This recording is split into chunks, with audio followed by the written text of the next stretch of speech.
That must have been like three different lives. I mean, one living in a wartime, growing up in a wartime in Germany. Yes, the stage in Calcutta was almost identical to the stage of 1945 in Germany. What were your plans post World War II? To live and to survive. My father was missing, so called he was alive, presumed alive. Then you have to supply it in. I can sell the house myself. I don't need the government for that. What are the possibilities, according to you, of another major war? Now, Now, it's not for me to say.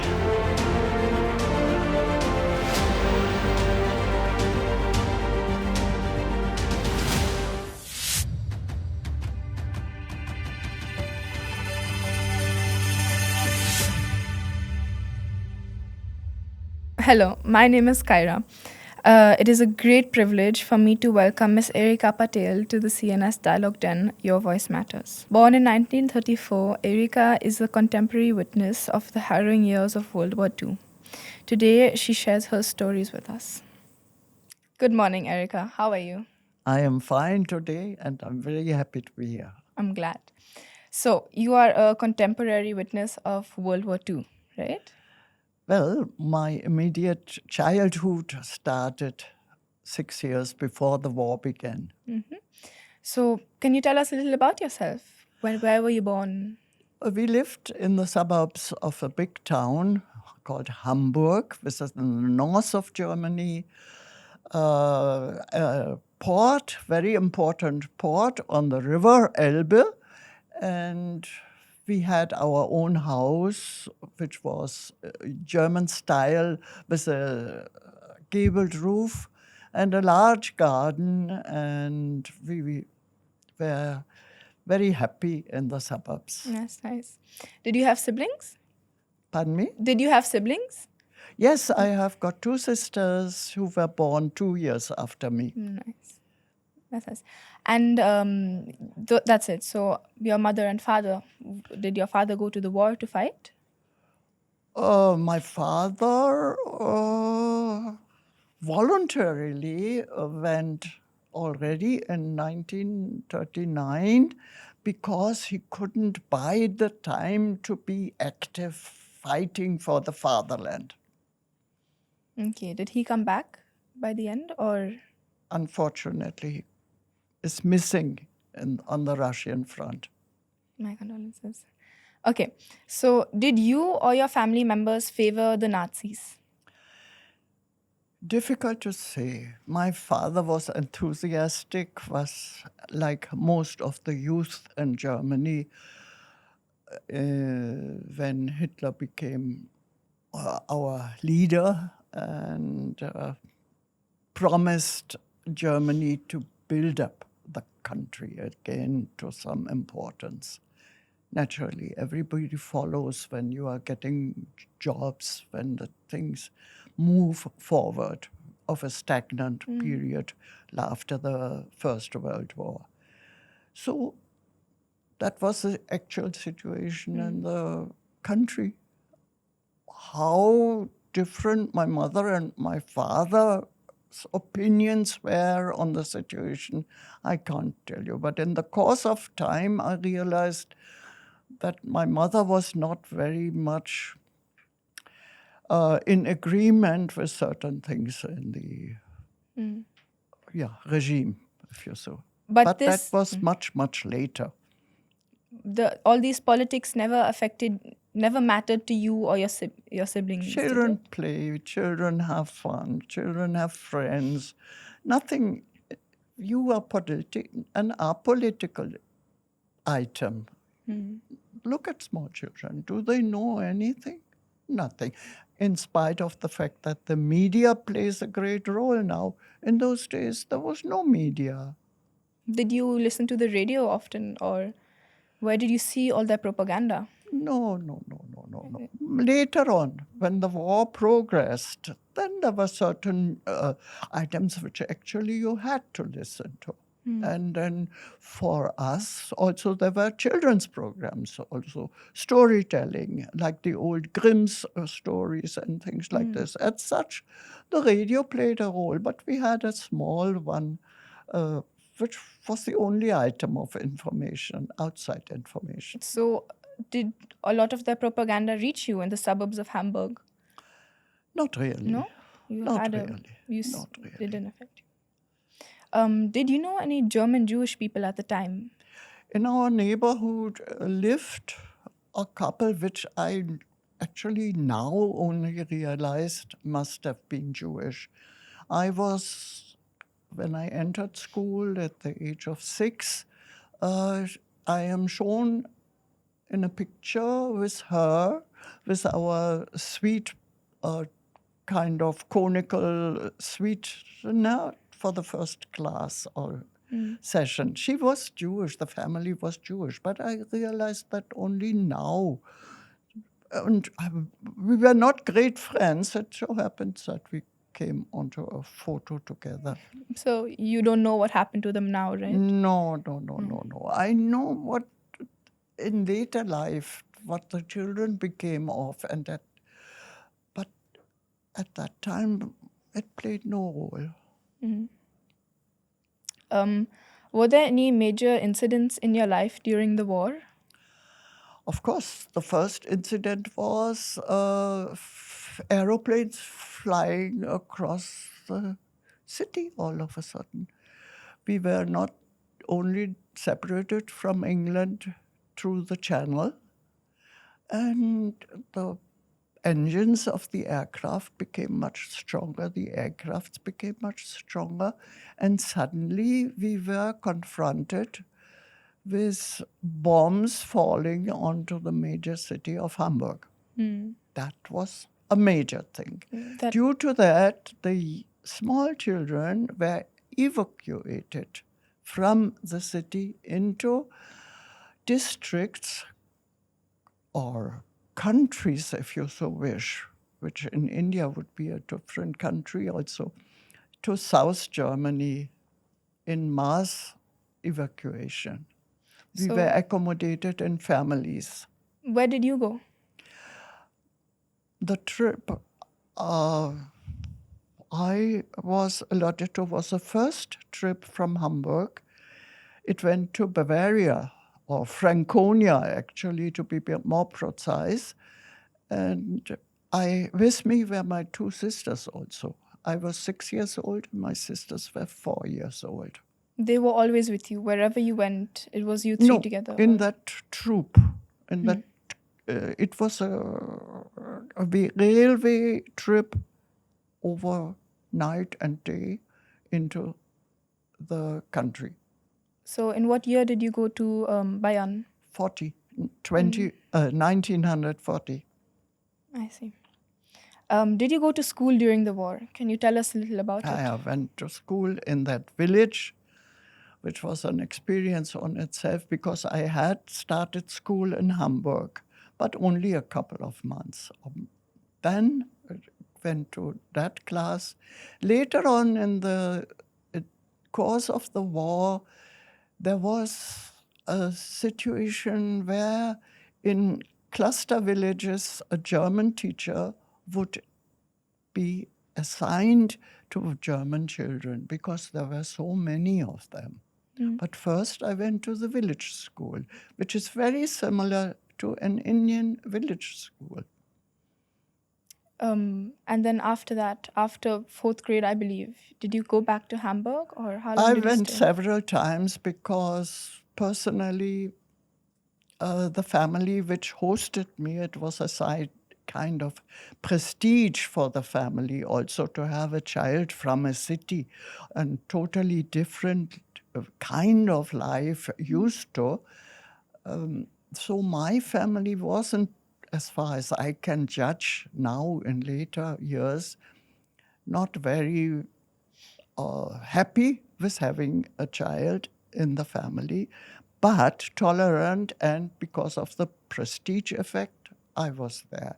Whereas my sisters were very, very happy in their children.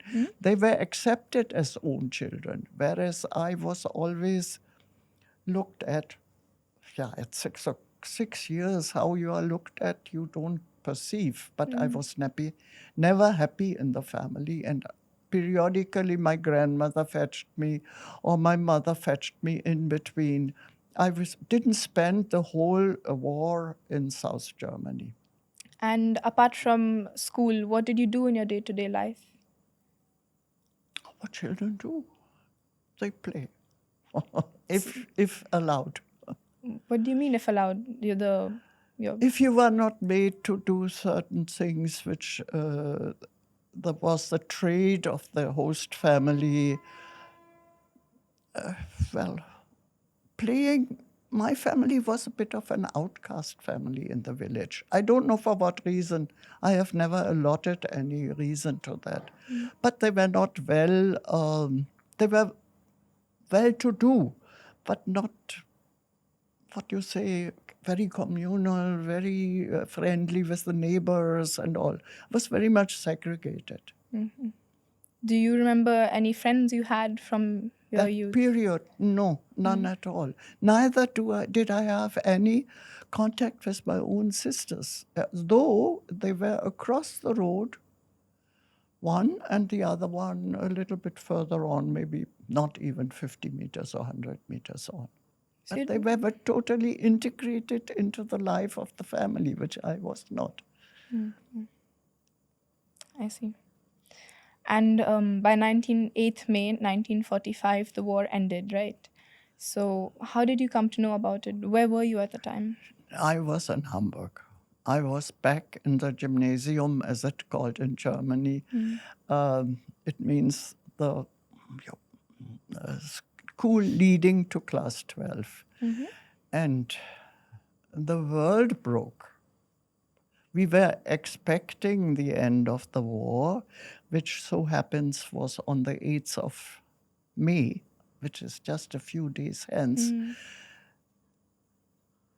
to happen. But anxious to that, we were very aware that the Russian army was approaching Hamburg and finally ended about 120 kilometers north of Hamburg, or northeast of Hamburg. But we were very afraid, very I could afraid. imagine. The knowledge or fear of the Russian was preeminent. We were already 10, 11 years old. And as juveniles and mothers, everybody was afraid of the Russian army. So that is one factor. The other factor, of course, was that the war was coming to an end, for which we were happy. But the revelation that happened in the press and in the school, what we were confronted with, we were not prepared for that. Because we were quite happy in our lives and not politically in any way interested, because we tolerated and lived through difficulties as children do. But what then overcame us, what we heard, the terrible, terrible things that happened during the war, and that, on the other hand, you also balanced because your teachers were telling you about other countries and democracy and whatever happens else.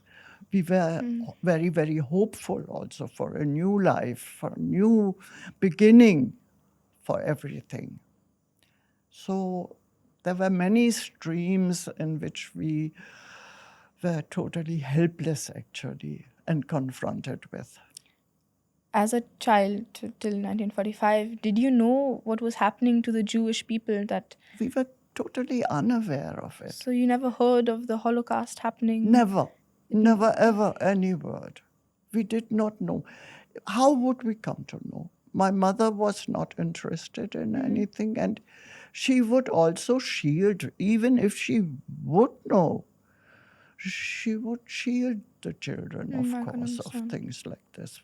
We did not know. Hmm. And this is one thing which you are very sensitive to. At this humanity is something, suffering is something, because we didn't suffer during the war. Yeah. But not really. But we So, suffered after the war. We suffered terribly. how The come? new government, which was of a regime which itself was depleted in all aspects of life. Britain suffered terribly during the war. They didn't have anything to eat, so they didn't twice think of us not having anything to eat. It was a thing that we deserved as the losers of the war, of course. If they went by ration, we had an even more severe rationing and severe energy. That means we had no power for cooking, we had no power for lighting, we had a rationed power per person.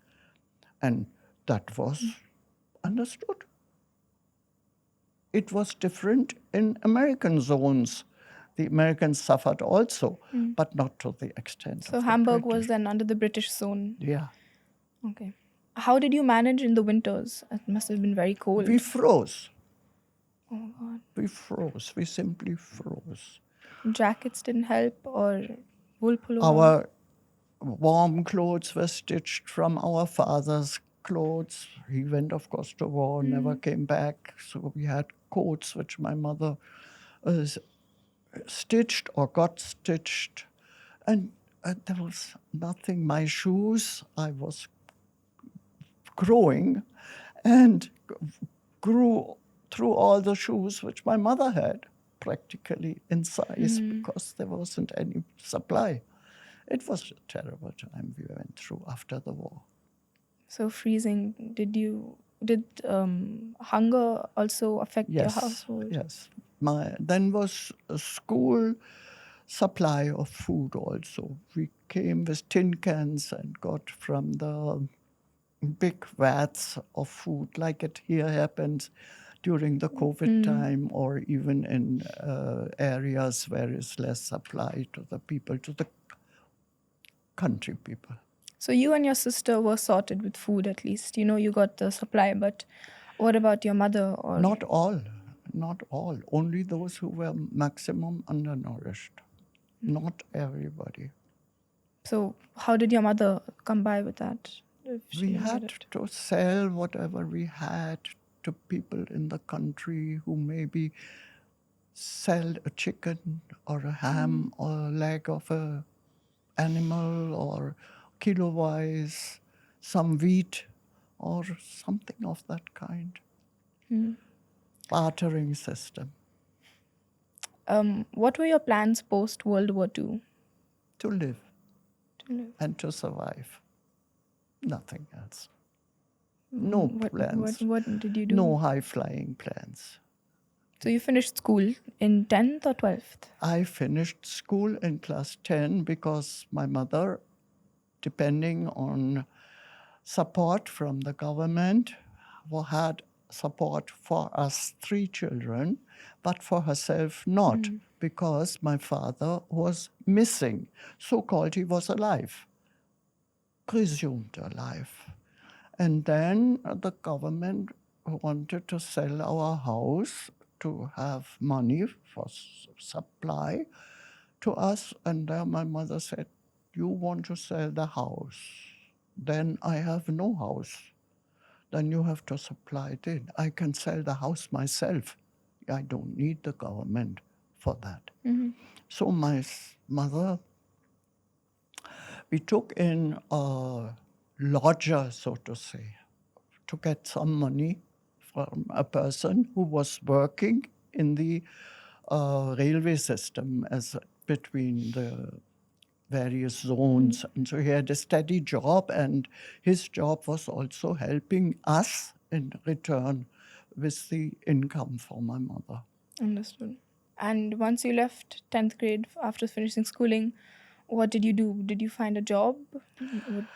I found I found a job, or rather, my mother found a job for me as a very junior level employee in a company. And so, what The was the last, company? the last at the bottom, so to speak. What did you do at the company? What was your role? Oh, running, what you call in India, a peon kind of thing. Interesting. How long were you at that job? When did it change? It changed by assessment of abilities, and I did well in my office. Now you're in India from Germany, right? A whole continent away. So when did you move to India and why? 1967, I came to India because the Indian government was of the opinion that my husband could not send money to support his family in Germany. I was there, but I was working, but we had a son also already. And naturally, he wants to support his family also. But the Indian government was of the opinion, why don't you bring her over? She can live here. You don't need to support your family, because that entailed what was of high value, foreign exchange. Your husband was an Indian then. My husband is an Indian national, And yes. what was he doing that the Indian At government? that time, he was a master at sea, as a captain on a seagoing vessel, Indian Merchant Navy. And later on, he was superintendent in his company. I see. Or, So 1967, you were in India. But did you come directly to Pune or where did you live? no, the head office of the company was in Calcutta, and I came to Calcutta. And how long did you stay there before moving to Pune? 28 years. And then after that, you came to Pune to live. Yes. Now we're here. Thereafter, I came to Pune, and I'm almost 28 years now in Pune. Not quite, but almost. That must have been like 3 different lives. I mean, one living in a wartime, growing up in a wartime in Germany, coming to a developing India and Kolkata, and a developed city, Pune. Must have Yes, been very different. the stage in Calcutta was almost identical to the stage of 1945 in Germany, like a pre-war stage also. Pre-war. Yeah, after war. Oh, okay. Post-war, of course. Yeah, the scarcity in the country, the development in the country was eliminated much later. And living all these places, what do you consider your Heimat? Heimat is Heimat. Es bleibt Germany, Deutschland. and unassailable. Did you visit Germany often after the war? It depended. When the children were very small, of course, it is not possible, but even air traffic was at that time not that possible, what you have now. So you would... Cannot compare. I reached here in 1967, and the first time I went to Germany was 1971 on one of the vessels of the company in which my husband was working. Good. Considering all the current wars, the fights, the tension going on, what are the possibilities, according to you, of another major war Now, now in our years? it's not for me to say. If I read the papers, and I do, and I hear the radio podcast, I'm very fearful, but not only for India on here, fearful for the world, actually. Finally, can you give us any advice for life? Advice to life. What is it you always stood by through all your tough times and your experiences? See, a lot of things washed over me, and I had to endure.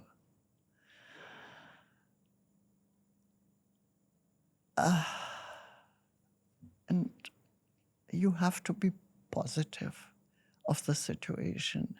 not all situations you are in are of your own will. But once you have made a decision of yourself, and I think you should stand by it and fight for your position also. I'll keep it in mind. And be in a positive attitude to it. Forever and always. It helps. Okay. Well, I think that's it from my end. Thank you so much, Erica, for coming today. It's really inspiring to hear your experiences through harrowing years of World War II. But thank you so much for coming. It was, thank you. I Thank thank you. you for having me. It's a No different view onto the. Yeah, definitely. I mean, it goes beyond what you read in textbooks. And I would have Yes. never thought of reading this in a school book.